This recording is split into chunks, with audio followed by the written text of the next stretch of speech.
kanya lamang po nagagaling lahat ng lakas natin. At nagpapasalamat po ko sa Lord na pinakilala niya po yung panibagong pamilya, pangalawang pamilya na binigay niya sa akin. At yun po ang GFC family. At yun po yung isa sa mga pinagpapasalamat ko po sa Lord. Kaya sa hapon ko na ito, hayaan po natin ang Lord yung pag-usap sa buhay natin. Siya po yung hayaan natin makapasok sa puso natin dahil sa lahat ng ito, sa Kanya lamang po ang dapat na papuri. Sa Kanya lamang po dapat na magpasalamat. Kasi wala tayong magagawa kung hindi natin siya kasama. Hindi natin makakaya ang lahat kasi konti lang po o limitado lang yung kakayahan ng bawat isa sa atin. At ang katotohanan po, ang Diyos lamang po ang mag-sustain at magbibigay sa atin ng lakas at kaarihan. At purihin po ang Panginoon dahil dito po sa ating pag-aaralan at dito po sa ating mga pag-ikot ay makikita natin kung gaano kabuti ang Diyos sa buhay natin. Praise the Lord. Ngayon ako po si Kuya Oliver. Mag-aaral po tayo sa book of Roma. Roma 5 verse 8. Babasahin ko po.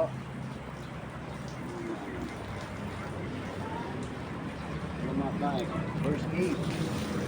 Ngunit pinatunayan ng Diyos ang kanyang pag-ibig sa atin nang namatay si Kristo para sa atin nung tayo'y makasalanan pa. Amen. Alam niyo po ba yung nangyari nung nakaraan lang? Nung Friday, na ginugurita natin yung pagkamatay ni Jesus. Nakialala niyo po natin. Pero muling nabuhay. Sabihin ko, yung panahon na yun, na nagkatawan tao ang Diyos, napako sa cross ng Kalbaryo, pinakita po niya kung gaano niya tayo kamahal. Pinakita niya po ang pag-ibig niya upang tayo ay tubusin sa mga kasalanan. Pero yung nangyari po kahapon, yung pangyayari na kung saan pinapakita na lang po nila na kung saan hindi po bukas ang kanilang isipan, hindi bukas ang kanilang puso, na patuloy nilang ginagawa ang mga bagay na gano'n. Samantalang si Jesus, kung panahon na buhay siya at nagkatawang lupa, ay pinagbayaran na po niya yung mga kasalanan natin. Kaya kung titignan po natin, tapos na po, finish na po ang lahat ng bagay ng Diyos.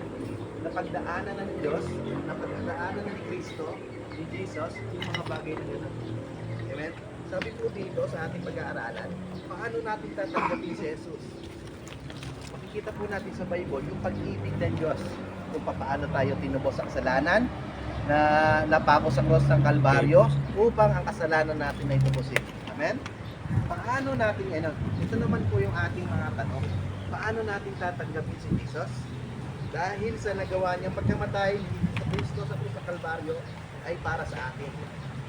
Dapat po natin kilalanin si Jesus kung sino siya at ano ang ginawa ni Jesus sa buhay ng bawat tao sa sanlibutan, kung paano siya kumilos at gumawa. Alam niyo po yung paggawa niya, ang pag-ibig niya ay katululan. Amen? Dahil sa kanyang pag-ibig, ang ating kasalanan ay tinubos na. Kung paman, hindi pa tayo pinanganganak, ang Diyos ay nilibig na tayo, at ang Diyos, si Jesus, ay nagbigay ng buhay na walang hanggan. Paano natin siya ngayon nakikilala? Makagamit lang natin ang anak ni Jesus Kristo bilang tagapagligtas sa pamamagitan ng ating personal na pananampalataya sa Kanya. Individual po tayo na kung saan makita ng Diyos, ni Jesus, kung paano tayo nananampalataya sa Kanya. Amen? Ang personal ng pananampalataya, pagsunod sa mga utos niya. Yun po ang ating gusto. Dahil ang bagay na gano'n at siya makakapagpakilala sa ating Diyos na buhay. Amen? Kailangan po natin lumapit tayo sa Diyos bilang makasalanan. Aminin po natin tayo lahat ay makasalanan. Aminin natin na tayo po ay makasalanan. Wala ibang perfecto. Kaya po sa pag-amin ng aming kasalanan, nilalabas natin at ibigay natin sa Kanya. Lord, salamat po. Kami ngayon sa hapon na to ay pinili mo upang aminin namin na kami ay makasalanan. Amen? Dahil ang Diyos po nakikinig po sa umaga sa hapon na to, nakikinig po sa Jesus. Alam niya po ang ginagawa natin, alam niya po ang pinag-uusapan natin. Sabi niya po sa prayer, hindi po ito accident. Ito po ay niloob ng Diyos upang ang salita niya, ang pagkakilala natin ay lalo natin makilala siya. Amen? Kilalanin natin ang Diyos na tagapagligtas. Amen. Sa panahon po noon, sino po yung niligtas niya sa pamamagitan ng ating mga kasalanan? Tayo po ng mga tao na kung saan niligtas niya. Kung paman, sabi nga po natin, hindi pa tayo pinapanganak. Niligtas na tayo ng Diyos sa ating mga kasalanan. Kaya naman tayo ngayon nagpapatuloy sa ganitong gawain dahil tayo ay kasalanan at dito tayo mababago sa kanyang salita. Amen? Magtiwala tayo kay Kristo lamang sa pamamagitan ng ating pananampalataya. Alam niyo po yung pagtitiwala natin na kung saan meron dapat nakalakip na pananampalataya. Maaari lang po kasi tayo magtiwala pero hindi tayo nananampalataya. Kaya mga magulang at kapatid, ang pananampalataya ay isang napakalaki na pagliligtas sa atin ng Diyos. Amen? Kaya sa hapon na to, masaya po ang puso namin. Masaya po kami na kung saan ang Diyos ang binataas natin sa bahay na to, sa lugar na to. Walang iba na tao, ang aming pastor, ang kung sino man po sa atin, wala akong ibang kailangan. Ang kailangan po lang natin, lumapit tayo, ang kailangan tayo magkalanan. Ilalanin natin kung sino yung Diyos sa tagapagligtas at sumunod tayo sa kanyang utos at magtiwala tayo at manampalataya sa kanya. Amen? Dahil yun lang po yung magiging sandata natin kung saan paano natin makikilala sa Diyos. Sa araw na to, sa palimula na to, naniniwala ko, ito yung umpisa lang na magkakaroon pa ng kasunod. Dahil ang Diyos ay gagawa at kikilos. Amen? Yun po dahil isang pagpapala kayo sa amin, nawa yung salita ng Diyos ay tumimo sa ating puso kung sino talaga si Jesus. Nagbayad siya sa Kalbaryo sa pamamagitan ng pagkapako dahil sa ating mga kasalanan. Amen? Kaya salamat sa Diyos at ang salita niya, ibigay ko lang po sa ating pastor.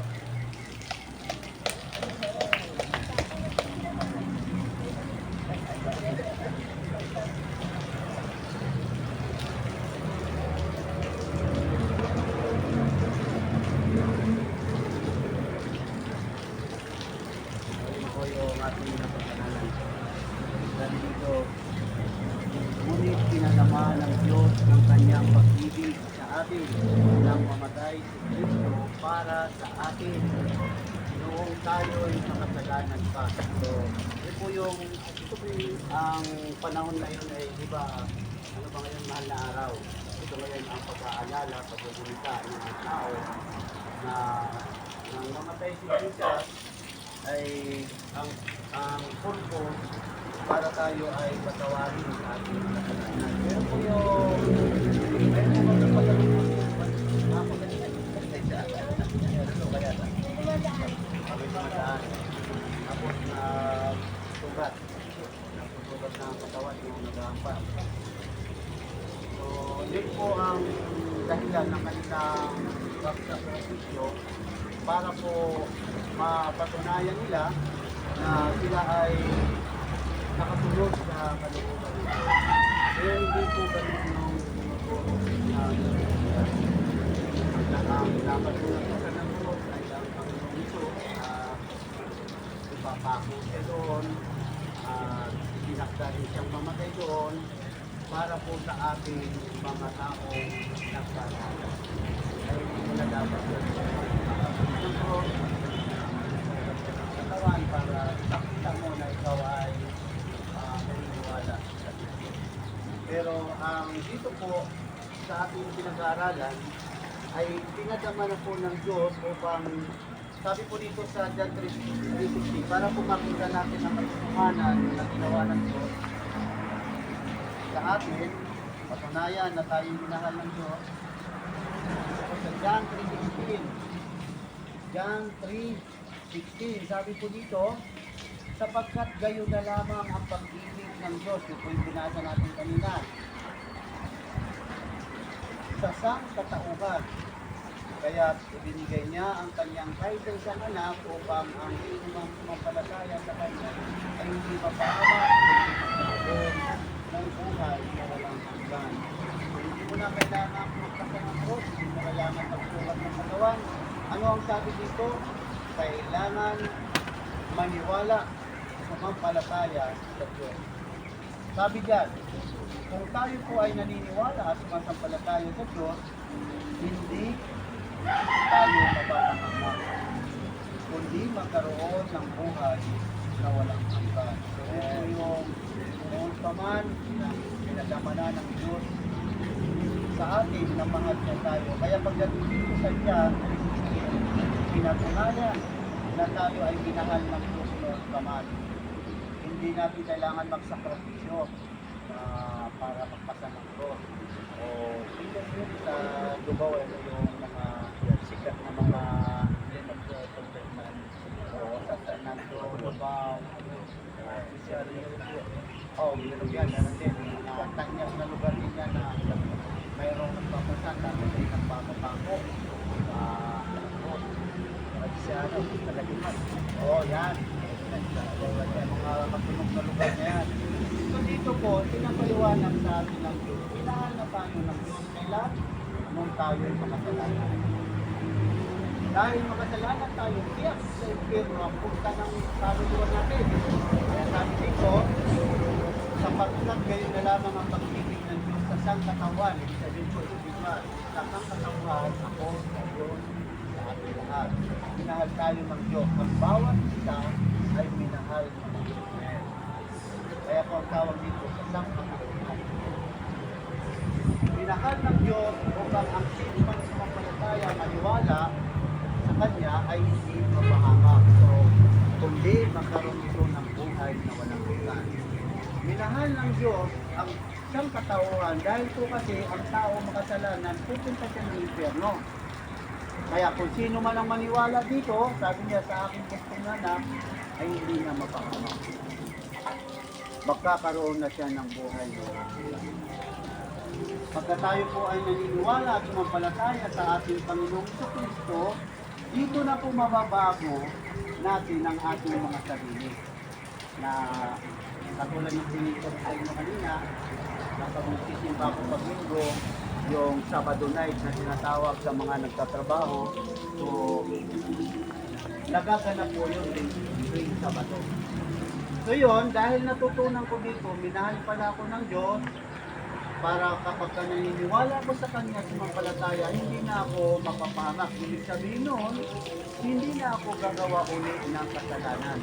Na kung saan ang kasalanan yun ang magdadala sa atin sa kapahamakan. Kaya natutunan ko sa salita ng Diyos na kung maniniwala pala ako sa Panginoong Kristo, hindi na ako makakagawa ng kasalanan na siyang magdadala sa kapahamakan sa apoy ng impyerno. Yun po ang nagbago sa akin. Kaya nung lagi ako nakikinig sa salita ng Diyos at pinapaunawa naman sa akin ng Panginoon, nabago ang aking pag-isip. Hindi na pala ako dapat gumawa ng mga bagay na hindi nagugustuhan ng Diyos. Doon talaga ako tuluyang nabago. Kaya nung binago ako ng Diyos, unti-unti, na nagsasalita ako dito sa akin asawa, na mga panahon ko yun, hindi siya naniniwala. Kasi dati akong nag-inom, dati akong nagpumura, so nagpapaliwanag ako sa kanya, hindi niya ako pinapaniwalaan. So nagpatuloy ako sa paniniwala sa mga salita, at nakita niya ngayon sa buhay ko na hindi na nga ako nag-inom. At hindi na rin ako nagpumura dahil po sa salita ng Diyos na aking narinig, aking tinanggap, aking inunawa at aking inintindi at aking in-apply sa aking buhay na nakita niya hindi na ako nag-inom at hindi na ako nagpumura. Hindi na ako nagdadaya sa sweldo ko. ang sweldo ko, ang sarili kong sweldo pera ko na yon, nanguumit pa ako. Oh. Nanguumit ako. Ay, bakit hindi ka manguumit? Eh may usapan kayo ng kasama mo sa trabaho, mag-iinuman kayo ng Sabado, tapos Linggo pa. Oh. Kung hindi sila dadating ng Sabado, hindi Linggo. Ang ginagawa ko, nagsisimba ako ng umaga, ay pagdating naman ng hapon ng Linggo, nakikipag-inuman na. O, tapos pagdating ng Lunes, papasok, may hangover. Pagdating ng Miyerkules, wala nang ulam, wala nang baon. Tatanungin mo na ngayon, nasaan ang pera? Pinang-inom mo, pinabayad sa utang. O, tapos may gana pang magalit. Doon siya ngayon naniwala na ako ay binago na ng Diyos. Kasi hindi na, wala na akong barkada na galing sa trabaho na pumunta sa bahay para makikasunuman. At hindi ko na rin yung sahod. Walang bura-bura. Yung payslip may bura yun eh. Dinudok-dok. Talagang magagawa mong mag-doktor dahil mayroon kang bisyo eh. Kaya ang hirap ng doktor eh. Puputin mo ng pulso para masira lang yung eh. Ay mahalata din naman. Minsan nabubura, minsan makaskasin mo para lumang-luma ba. Yan po ang pinatunayan sa aking pastor. Sabi dito, na kung sasampalataya ako sa kanya, hindi pala ako nagbago. Magpapatuloy ako sa ganun kasinungalingan, ganun pangungumit, nagmumura, maninag-iinom, kahit nagsisimpa nag-iinom. Sa tingin ng may bahay, wala namang nabago kahit magsimba. Kaya tuloy ang dating, pasimba-simba ka na, lalasing ka rin naman. Oo, wala rin. Sabi mo, sige lang, tuloy lang sa gano'n, ay wala namang nagtuturo sa akin sa pagtungkol dito. Ay di nung mayroon na nagturo sa akin, inunawa ko siya. Tapos ngayon, sabi dito, ang kasalanan pala natin na lagi natin ginagawa, yung pala ang magdadala ng ating kaluluwa, doon po sa ating nagtuturo. Kung naniniwala kayo mayroong impyerno, kung mayroong buhay na walang hanggan, totoo po yun, nandito nakasulat. Kaya kung sinasabi natin, mabait naman ako, hindi, walang mabait. Walang mabait. Ikaw ba, mabait? Mabait pagkakaharap. Mabait pagka nakukusti na, ayaw ko na yun. Kunting halaga lang naman yun na pasubo lang eh. Imas ka ngayon sa asawa na naghanap ng kulang ang sweldo. So yun po.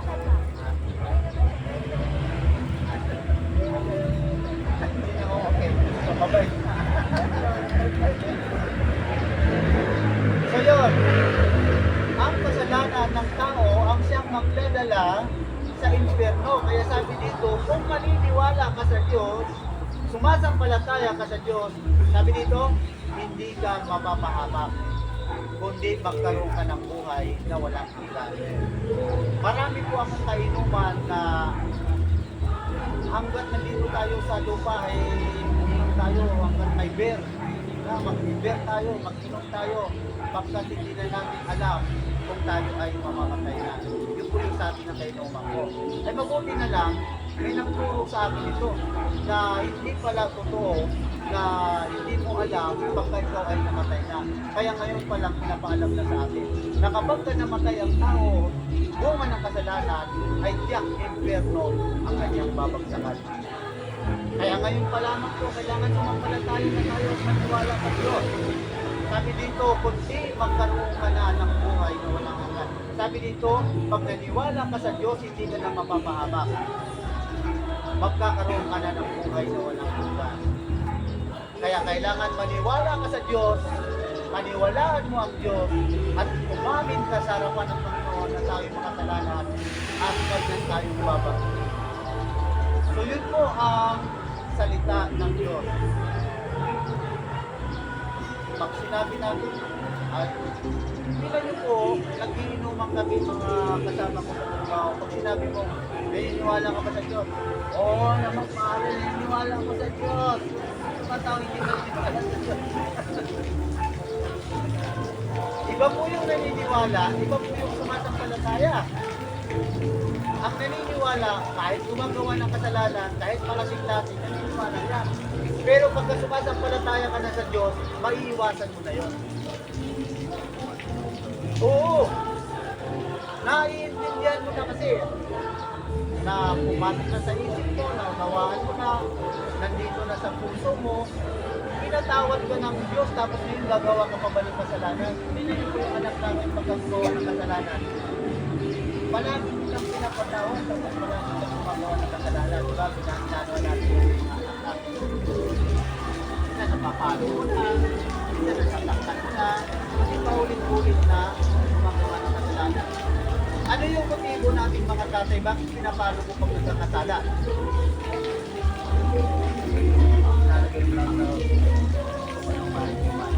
Oo. Pinapalo mo para gusto mo huwag nang gumawa ng kasalanan. Tinutuin mo. Dahil matigas ang ulo, kaya pinapalo natin. Anak, papaluin kita dahil may kasalanan ka. Ang gusto ko, huwag ka nang magkasala. Papaluin kita ngayon. Huwag mo nang uulitin yan. So, ganun din ang ginagawa sa atin ng Panginoon. Pagka naniniwala na tayo sa Diyos, common sense na ang gagamitin natin.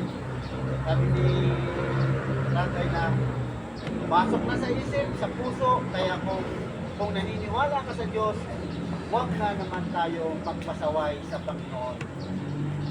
Kung hindi ako na-born again, hindi hanggang ngayon pasaway ako. Nagsisimba linggo, nag-iinom din linggo. Minsan may Sabado night pa, tapos mayroon kang kinabukasan, linggo. Wala nang pera, tapos na. Nabili na ng, ano pa yung uso noon, yung beer na beer. Beer na beer at saka gin. Yan pa yung inabot ko. So yun po ang salita ng Diyos. Pinapakita po dito na minahal tayo ng Diyos noong tayo ay makasalanan. Hindi na ba tayo nakasala? Noon nakasala tayo, hanggang ngayon nakasalanan pa rin tayo. Dito na po binigay ng Diyos ang kanyang pagmamahal. Dahil minahal niya tayo, dahil ayaw niya tayong mapahamak. Dahil sabi dito, pagka sumampalataya ka sa Panginoon, hindi ka na mapapahamak. Yun po yung pag-ibig ng Diyos. Ayaw ng Diyos na mapahamak tayo, kaya ibinigay niya yung kanyang pag-ibig sa atin. Nung unang paman-ibig na niya tayo. Dahil ang nais ng Diyos, ayaw tayong mapahamak. Ayaw niya tayong mapunta sa impyerno. Kaya pagka naniniwala tayo, sumampalataya sa Panginoon, magkakaroon na tayo ng buhay na walang hanggan. Yan po yung sinasabi na sa langit, doon sa kung saan nandoon ang Diyos makakapiling natin. Langit, buhay na walang hanggan. Doon ang punta natin at hindi sa impyerno. Kaya po ganito ang mga born again. Ang mga born again, pinupuntahan ng mga tao upang ituro sa mga tao na mayroong buhay na walang hanggan. Kasi ito po ang natutunan namin sa Diyos. Kailangan kilalanin mo Diyos para hindi ka mapahamak. Ngayon, ituro naman natin sa amin, puntahan mo yung mga tao, ituro mo sa kanila na manawalan sila sa Diyos para hindi rin sila mapahamak. Kaya kung mula sa Libay hanggang dito sa Hermosa ay pumunta kami dito para dalhin ang mabuting balita ng kaligtasan. Amen. Amen. So dinadala pa rin niya kami doon sa Olongapo, sa Subic, dinadala kami para ibahagi ang mabuting balita. Kung saan gusto ng Panginoon kami dalhin, pinupuntahan at para dalhin ang mabuting balita. Sabi ko, Lord, bakit pupunta pa kami sa malalayo ay dito lang sa mga kapitbahay maraming ang mga tao. Hindi na tayo magawa dahil pinakadala kami sa puso. Kaya para sabihin ang magandang balita. Ang magandang balita, ang tao ay mayroong baligtasan. Ang masamang balita, ang tao ay mapupunta ng impyerno. Kaya ang Diyos mabuti. Hinahayaan niya pa rin na piliin ang tao kung saan yan gusto. Kami po, kami po ay nagdala ng mabuting balita ng kaligtasan mula sa Panginoon, pero kayo pa rin ang pipili kung saan mo gustong pumunta. Sa inferno ba o sa buhay na walang hanggan? Siyempre, pagka tinatanong ang tao, siyempre sa buhay na walang hanggan. O pagka sa buhay na walang hanggan, kailangan iwasan mo lang magpasala. Kung hindi maiwasang magkasala, humingi ng tawad sa Panginoon. Pagkasala, humingi ng tawad sa Panginoon. Pero huwag naman paulit-ulit. Dahil baka kung makulitan sa atin ng paulit-ulit. Hingi ka ng tawad, pinapatawad kita, ulit ka na naman. Hingi ka ng tawad, pinapatawad kita, ulit ka na naman. Mayroon ako na ibibigay sa atin. So yun po ang magandang balita na nakarating po dito sa inyo. Kailangan maniwala sa ating Panginoong Jesucristo. Sumampalataya ka, paniwalaan mo yun, at ikaw ay magkakaroon ng buhay na walang hanggan. Paano yung kasalanan? Pinatawad na po tayo ng ating Panginoon. Nung siya po ay namatay sa krus ng Kalbaryo. Pinatawad din na po tayo doon. Kailangan natin maintindihan na pinatawad na tayo mula nung siya ay mamatay. Pagka tinanggap mo ang Panginoon, automatically pinatawad ka na ng Diyos. Ikaw ngayon ay nasa buhay na walang hanggan. So paano yun? Kapag patuloy po tayong nag-aaral, maiintindihan pa natin ang hindi pa natin naiintindihan. Pag patuloy po tayong nag-aaral, mauunawaan natin ang hindi pa natin naiintindihan. Amen. Ipagkakaloob sa atin ng Diyos dahil minahal niya tayo, iniligtas niya tayo, yan po ang kalooban ng Diyos. Ipapaunawa niya sa atin ang hindi pa natin naiintindihan. Kailangan lamang po magpatuloy. Halimbawa, kung kami po ay tatanggapin nyo, kung kami ay pupunta rito at tatanggapin nyo pa, marami pa po kayong maintindihan patungkol sa ating Panginoon sa Kristo. Katulad po ng nagpapasa ng cross. Ang nakalagay po dito sa Biblia, lumapit kayo sa akin, pasanin ninyo ang inyong cross, lumapit kayo sa akin, at mag-aral kayo sa aking salita. Pakiyan mga sa kaya po, ang lugar nito matulog, San Fernando, dyan sa na mayroong nagpapasa ng cross at nagpapapako. Kasi po nakalagay sa Biblia, pasanin ninyo ang inyong cross, lumapit kayo sa akin, at kayo'y mag-aral sa aking salita. So, mali po ba ang kanilang pagkakaintindi? Hindi nga lang po talaga malalim ang kanilang pagkakaunawa doon. Kasi nakalagay sa Biblia, pasanin nyo ang inyong cross, lumapit kayo sa akin, at kayo'y mag-aral. Kaya naman ang tao, gumawa ng cross, nagsilasan siya, at nagpalipit sa lahat ng mga pugol. Mayroon pa pugol dito? O mayroon pa.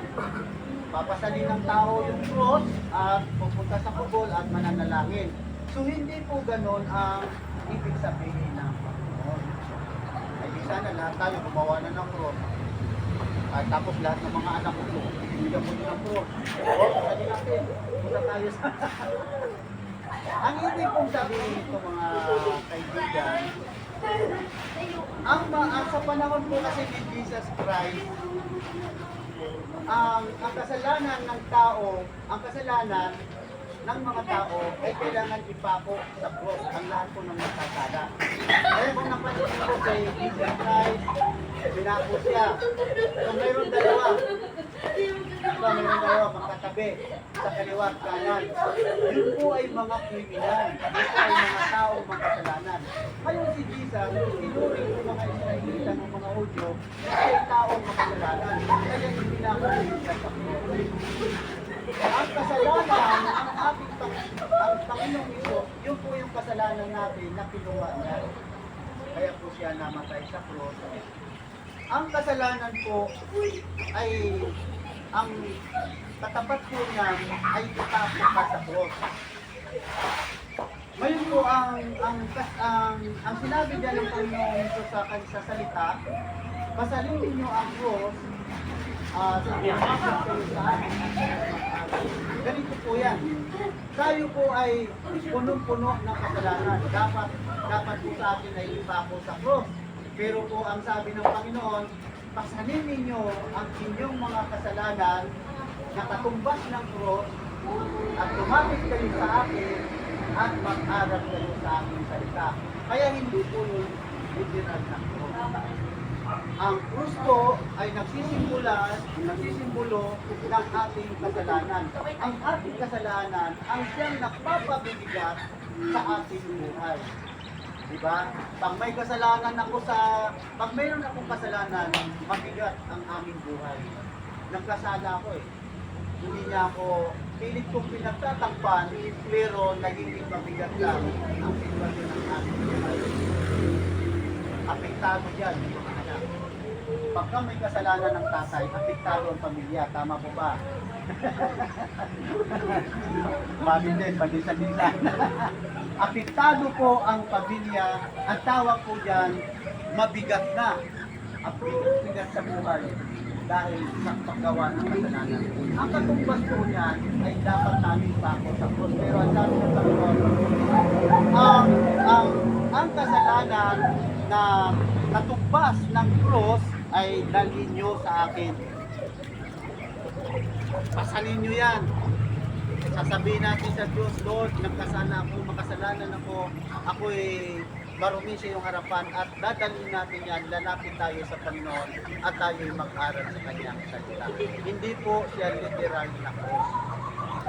Ang ating kasalanan ay katumbas ng cross. Mabigat sa buhay, kaya kung patuloy tayong nagkakasala, pabigat ng pabigat ang ating buhay. Wala na tayong, hindi na maalwan ang ating buhay. Nagkasala tayo, magkakasala pa yung asawa mo, at magkakasala pa yung mga anak, wala na. Ano bang klaseng buhay ito? Isisigaw mo ngayon yan. So yun po yung sinasabi dyan sa Biblia na pasanin ninyo ang inyong mga problema, pasanin ninyo ang inyong mga kahirapan, pasanin ninyo ang inyong mga kabuluhan sa buhay.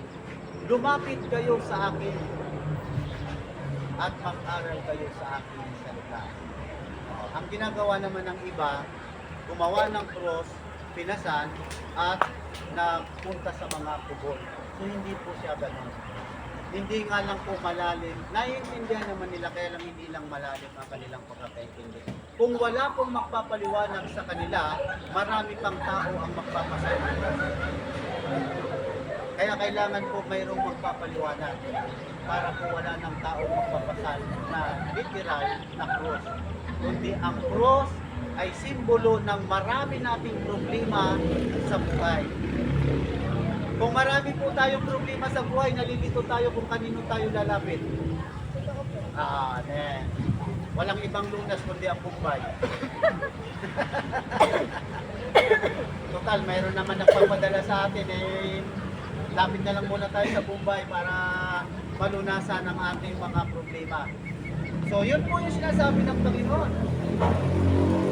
Kayong mga nahihirapan sa buhay, may mga suliranin, may mga kabuluhan, lumapit kayo sa akin. Ang katumbas po niyan ay bigat ng cross. Mag-aral kayo sa aking salita. Yun po yun.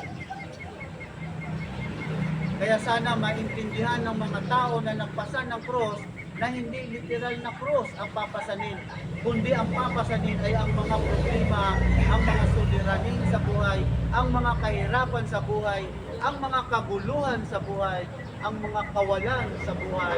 Yung po yung dadalhin natin sa Panginoon.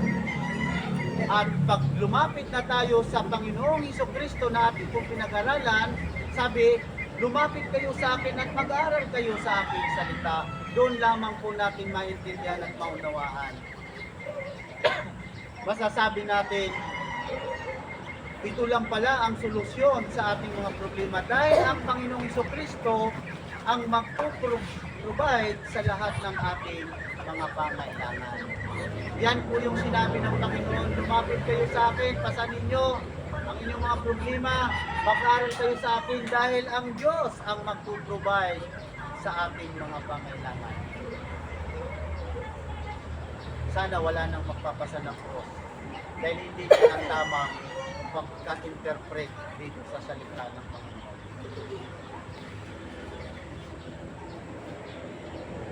Kaya kung may problema po tayo, may mga kaguluhan sa pamilya, may mga problema sa anak, may problema sa asawa, malamang tayo naman ang problema ng asawa, hindi naman. Hindi tayo ang madalang lang tayo ng problema sa asawa. Pero usually ang karamihan na problema, yung asawa nating babae, na problema sa atin, na problema sa anak. Kaya kung kayo na problema, lapit kayo sa Diyos. Isama nyo na rin kami. So yan po, ito po yung kahalagahan na mayroon pong ganito para po maipapaliwanag ng gusto sa bawat isa sa atin. So ngayon, mayroon kayong naisip, mayroon kayong agam-agam sa inyong isipan, o mayroon kayong gustong sabihin, dito po kayo malayang magtanong. At sasagutin po kayo din ng isang magitan ng Biblia. Kung naalala niyo po si Eli Soriano, yun, magtanong kayo kay Eli Soriano at sasagutin ng Biblia. Mayroon pong sikreto yun, hindi ko lang sasabihin sa inyo. Mayroon pong sikreto yun para po nasasagot niya lahat ng katanungan. Mayroon pong mga kontak na, ito halimbawa, Brother Eli Soriano, mayroong itatanong to si kapatid. Ako po ang personal contact ni Eli Soriano. Sasabihin niya sa akin anong tatanong mo kapatid. Tapos hahanapin niyo muna sa Biblia. Kaya po, on the spot, pag nagtanong kayo, pag dinala kayo doon, on the spot, tatanungin, pag tinanong niya si Eli Soriano, on the spot, sasagutin kayo sa Biblia. Pero nakalipas na po yun ang 1 linggo, 2 linggo, bago niyo sasagutin ang inyong tanong. Ganun po ang sikreto noon. Kaya may mga tumatawag sa opisina ni Brother Eli Soriano. Ano ang katanungan? Oo, kasi nire-research niya kagad yun na sasagot Biblia. O ganun din po. Ngayon po sa akin, sa biyaya at habang ng Diyos, ang inyong pong katanungan, kung mayroon pong itatanong, ang Diyos po ang magpapaliwanag at magpapaunawa directly. Hindi na po sa tao. Lord. Kaya po minahal tayo ng Diyos noong paman para po tayo ay hindi na mapahama sa akin ng impyerno. Para po habang may lakas pa tayo, habang may matino pa yung ating pag-iisip, nakikita pa natin ang mga nakikita natin, mayroon pa po tayong pagkakataon na baguhin natin ang ating sarili para po tayo ay mapunta sa buhay na walang hanggan. Ayan. Matutuwa yung anak nyo pagka nalaman na kayo ay nakipag-Bible study sa buwan natin. Oo.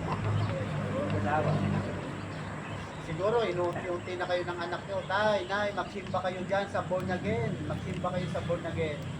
Uunti-untiin kayo doon, pati yung kanyang mga kapatid. Hindi pa-expect ko din na wala kasama na ng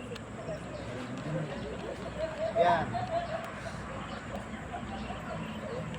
Marahil, dinala siya ng Panginoon para, alam niyo po kasi yung mga katulad nyo, kay anak kayo sa Tora. Wala pong humpay na nananalangin sa Panginoon yun, araw at gabi, para kayo ay makakilala sa Diyos. Tanungin niyo po yan sa kanya, anak, totoo ba sinabi ni Pastor? Lagi ka bang nananalangin para sa amin, para kami ay mabunagin din katulad mo? Tanungin niyo po yan. Isasagot din sa inyo. Mas malakas po kasi yung prayer ng marami kaysa sa prayer mo. Pag pinag-pray ka ng marami, mas malakas yung prayer. Yun po ang nais ng Panginoon sa lahat ng tao na kanyang nilikha. Inibig niya na ang lahat ng tao para kung hindi mapahamak. Yan po ang plano ng Panginoon. Yan po ang plano ng Panginoon sa bawat isa.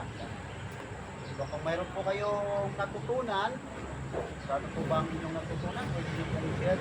Alam niyo po pagka nag-share kayo sa inyo pong natutunan, kami din po ay natutunan po. Napapalakas nyo rin kami. Oo nga, may natutunan kayo. na natutuwa din ang aming kaluluwa, ang aming espiritu. Kung mayroon po kayong natutunan, mayroon kayong tanong, yan, kung kaya pong sagutin ng kami po na pinadala dito ng Lord, pero kung hindi naman po natin kayang sagutin, ay kami po ay nananalangin para po sa inyong katanungan, para po ang Diyos mismo ang sasagot sa inyong pong mga katanungan. Yan. Ikaw ba, brother, may natutunan ka? Kung ano yung natutunan mo, hallelujah. Parinig ng boses. Ano yung natutunan mo sa ating pinag-aralan? Tulad ng pagpapasama ko, Oh, yan. hindi nakatotohanan. Oh, mababaw ang pagkakaunawa ng mga taong nagpapasan ng krus, yung nagsusugat sa katawan, mababaw. Huwag ka nang magsakripisyo sa iyong sarili dahil ang Diyos mismo ang nagsakripisyo para sa iyo. Ang kaya sabi dito, lumapit ka sa Kanya, maniwala ka sa Kanya. Ano ba yung mga suliranin mo? Kumbaga sa Ilapit mo sa Kanya. Huwag ka nang magpasa ng krus. Mainit, tapos nga yung sa wala pang espiritu eh. Yung bigat pa. Kaya sabi ko nga, kung ako magpapasa ng cross, kailangan palutsina. Palutsina, magaan, tapos maliit lang din ang cross.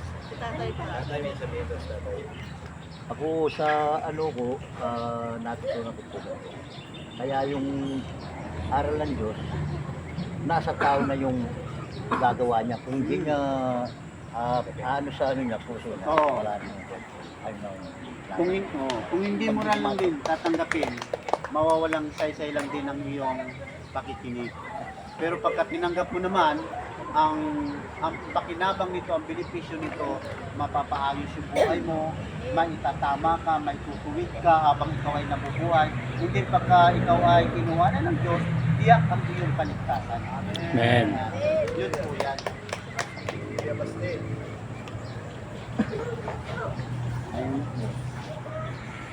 Ay nga, yung school, lagi akong sila magsimba, ayaw ko magsimba.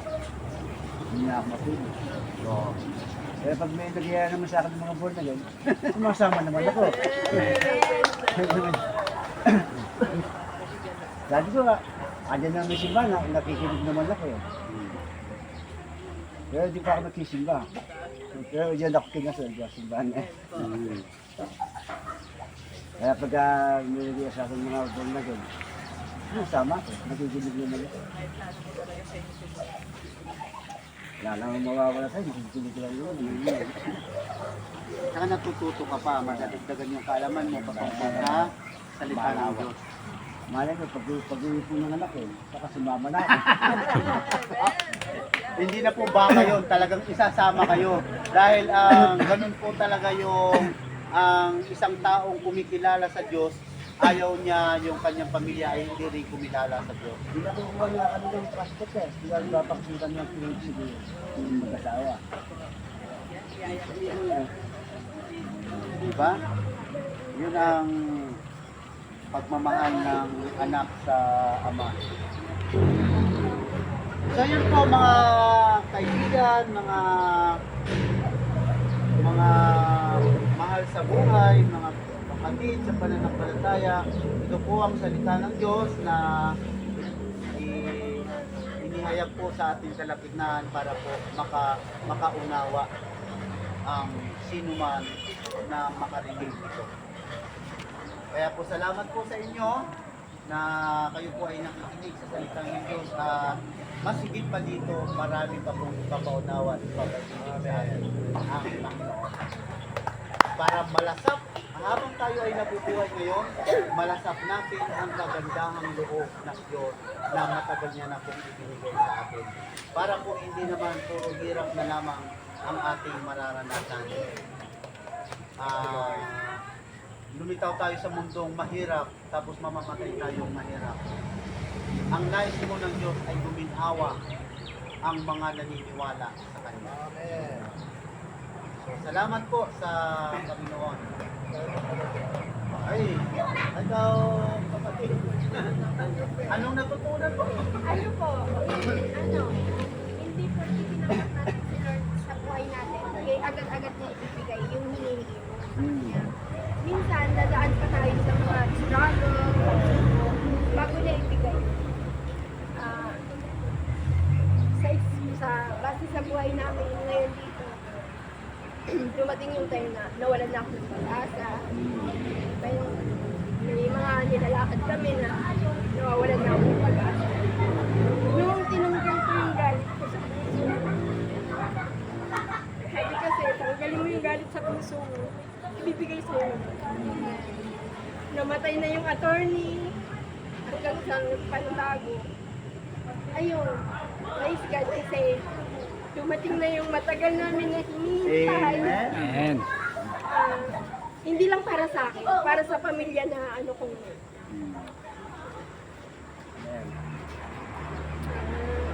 isang araw, tinawagan ako, okay na lahat. Kaya, praise the Lord, pinagpapasalamat ko lahat yun kay Lord. Kasi, nawala ako sa kanya ng matagal na panahon. Kakabalik ko lang ulit. Kaya, thank you Lord. Amen. Praise the Lord. So, marami pa po tayong matutunan mga kapwa po, mga tatay.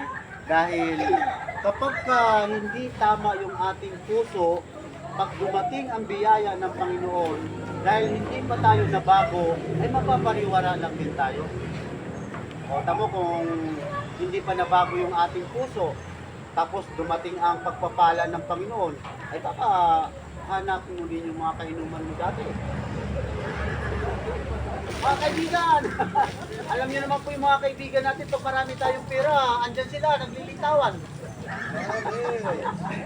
Kasi ano pa, iniisip ko dati, kasi di ba bago ako dito, iniisip ko dati, nagsasamba ako, baka ano sabihin ng mga tao. Nung time na pagdating yung mga pagsubok sa amin, halos lahat wala na akong pag-asa. Naisip ko, babalik na ako kay Lord. Wala na akong pakialam sa mga tao. Basta pupunta ako doon para kay Lord, hindi para sa kanila. So yun po mga kapatid, at sa susunod po natin po pag-aaral ko ng Panginoon, nandiyan pa kayo, nandito pa kami. So marami po tayong matututunan sa salita ng Diyos. At bago tayo pumayapa, ika nga, 59 kayo. Ako din, 60 kayo. Ako din 59. Kayo po? 56. Oh.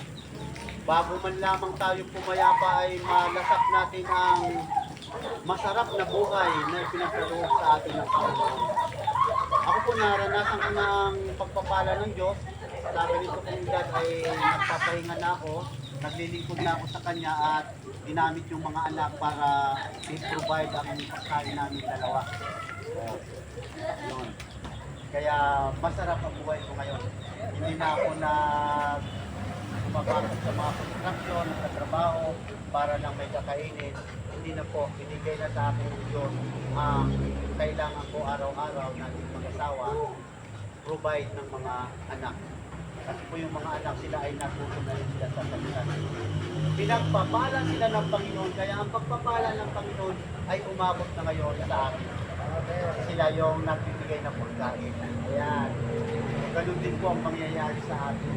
At marami pang ipaparanas ang Diyos sa atin kapag tayo ay natuto pa sa kanyang salita. Siyempre una, tulad ng sinabi ng ating kapatid, babaguhin niya muna yung ating puso. Dahil baka kasi may pagpapala ang Diyos, baka mabigla tayo sa pagpapala ng Panginoon, ay baka mapariwara lang din uli ang ating buhay. Kaya yun po, maraming salamat po sa bawat isa sa atin, sa ating pong pakikinig sa salita ng Diyos na nawa po ay patuloy pa tayong makapag-aaral sa salita ng Diyos. So, hindi ko babaguhin ang inyong paniniwala kung saan ang ituturo ko po sa inyo ang salita ng Diyos.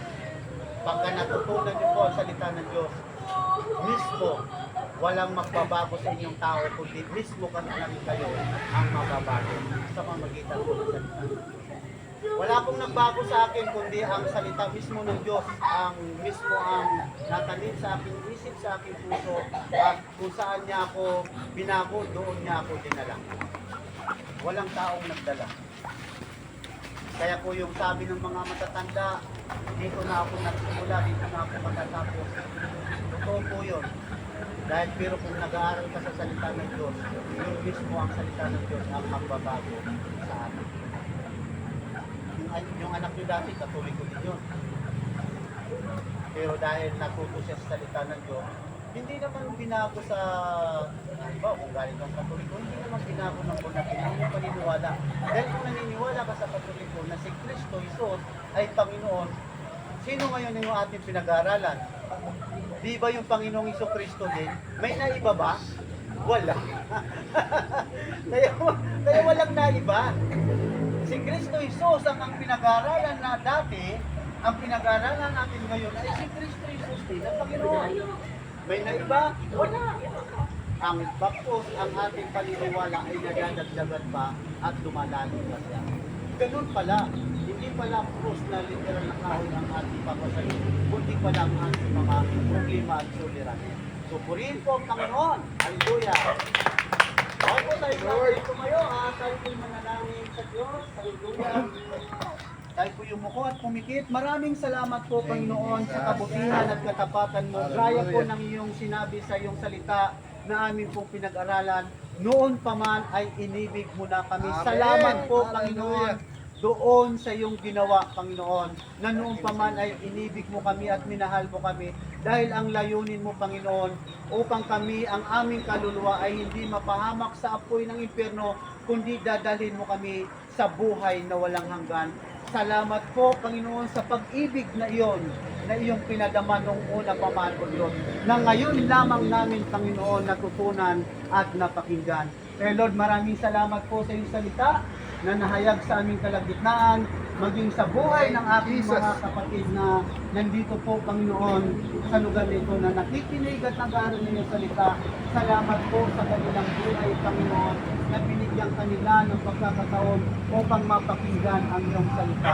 Lord, maraming salamat po, Panginoon, sa hapong ito, sa gabing ito, Panginoon, na hanggang sa aming pagtulog, ikaw, Panginoon, ay mangungusap sa bawat isa sa amin na nag-aaral ng iyong salita. Panginoon, salamat po at patuloy, Panginoon, sinupuri ka namin at sinasamba, dinadakila at nilululhati sa ngalan ng Ama, ng Anak at ng Espiritu Santo.